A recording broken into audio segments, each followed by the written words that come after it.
Hi Mark, I'm Carol, and my student number is 5. Now I'm going to record a speech on TED.com. Suki Kim. This is what it's like to teach in North Korea.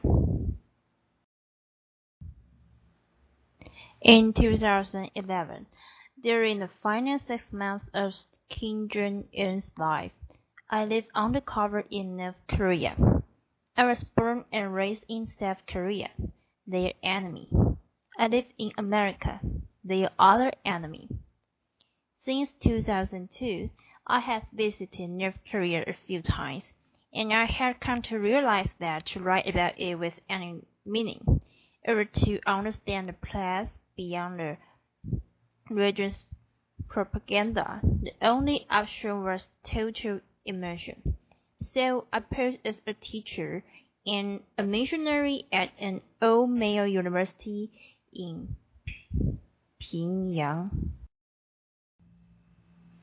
The Pyongyang University of Science and Technology was founded by evangelical Christians who cooperate with the region to educate the sons of the North Korean elite without proselytizing, which is a capital crime there.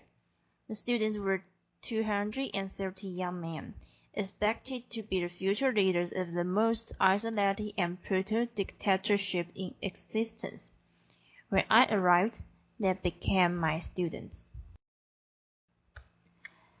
2011 was a special year, marking the 100th anniversary of the birth of North Korea's original great leader, Kim Il-sung.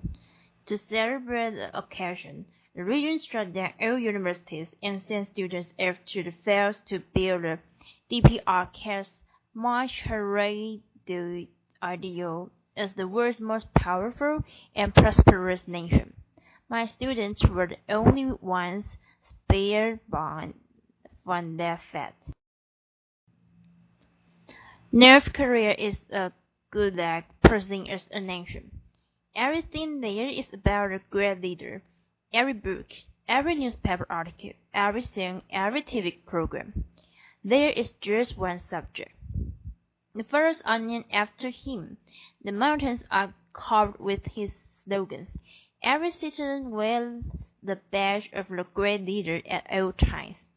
Even their calendar system begins with the birth of Kim Il-sung. The school was a heavily guarded prison, posing as a campus. Teachers could only live on group outings accompanied by an official minder. Even then, our trips were limited to scansion national monuments celebrating the great leader. The students were not allowed to leave the campus or communicate with their parents. Their days were meticulously mapped out, and any free time they had to devote to honoring their great leader. Lesson plans had to meet the approval of North Korean staff. Every class was recorded and reported on.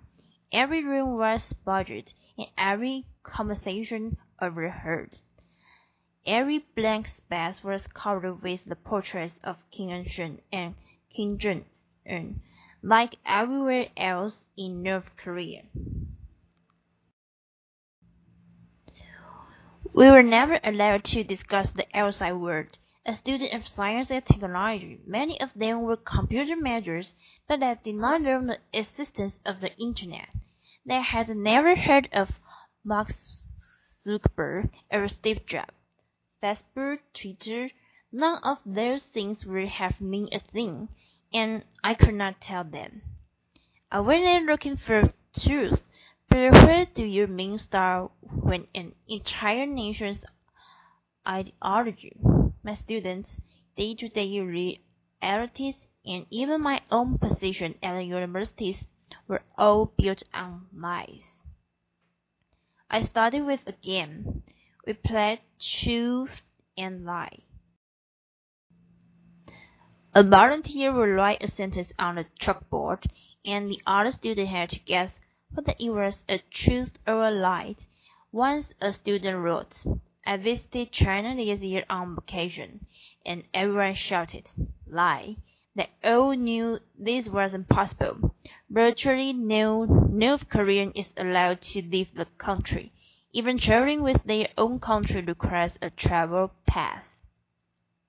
I had hoped that this game would reveal some truth about my students, because they lie so often and so easily, whether about the mathematical accomplishments of their grade leader, or the strange claim that their clone arrived as fifth graders. The difference between truth and lies seems at times hazy to them. It took me a while to understand the different types of lies.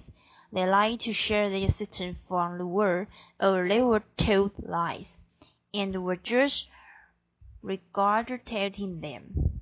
Or, at moments, they lied out of habit.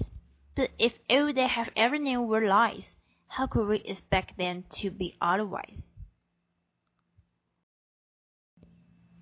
Next, I tried to teach them essay writing, but that turned out to be nearly impossible. Essays are about coming up with one's own thesis and making an evidence-based argument to prove it. These students, however, were simply told what to think, and they obeyed. In their word, critical thinking was not allowed.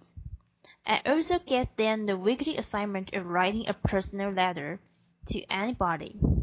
It took a long time, but eventually some of them began to write to their mothers, their friends, their girlfriends.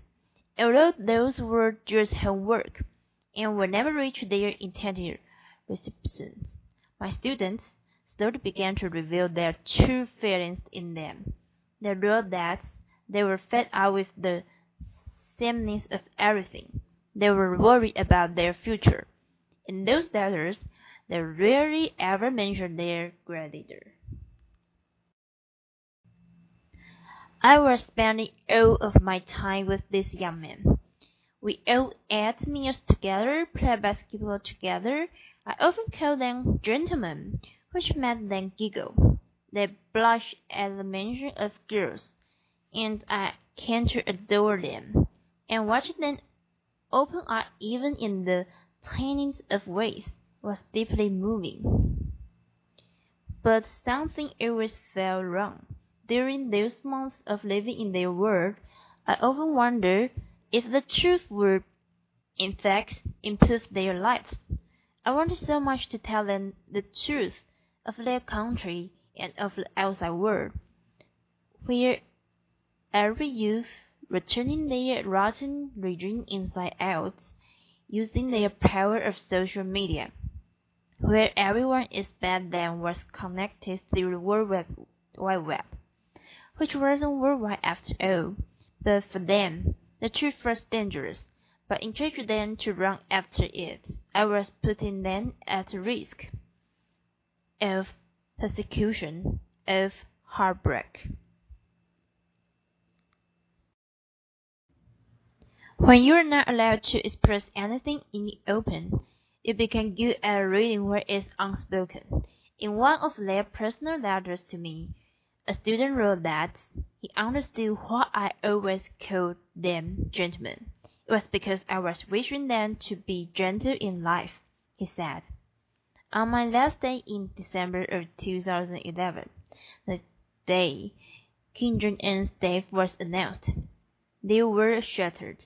I had to leave without a proper goodbye, but I think they knew how sad I was for them. Once, toward the end of my stay, a student said to me, "Professor, we never think of you as being different from us. Our circumstances are different, but you are the same as us. We want you to know that we truly think of you as being the same." Today, if I could respond to my students with a letter of my own, which is of course impossible, I would tell them this: "My dear gentlemen, it's been a bit over 3 years since I last saw you, and now you must be 22, maybe even as old as 23. At our final class, I asked you if there was anything you wanted.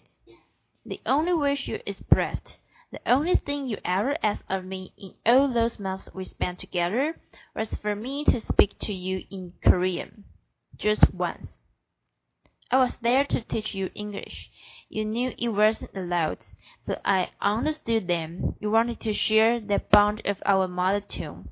I called you my gentleman, but I don't know if being gentle in Kim Jong-un's Mercedes North Korea is a good thing. I don't want you to lead a revolution. Let some other young person do it. The rest of the world might carry encourage or even expect some sort of North Korean spring.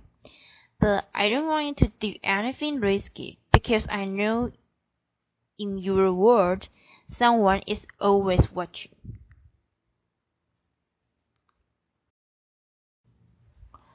I don't want to imagine what might happen to you. If my attempts to reach you have inspired something new in you, I would rather you forget me, become soldiers of your great leader, and live them, save lives. You once asked me if I thought your city of Pyongyang was beautiful, and I could not answer truthfully then. But I know why you asked. I know that it was important for you to hear that. I, your teacher, the one who has seen the world that you are forbidden from, declare your city as the most beautiful. I know here that will make your life there a bit more bearable, but no, I don't find your capital beautiful, not because it's monotone and concrete, but because of what it symbolizes amongst the face of the race of the country, where citizens are soldiers and slaves. All I see there is darkness, but it's your home, so I cannot have it, and I hope instead that you, my loving young gentleman, will one day help make it beautiful. Thank you.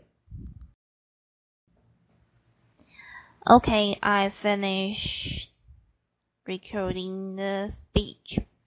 Thank you. Bye bye, Mark. Have a nice summer vacation.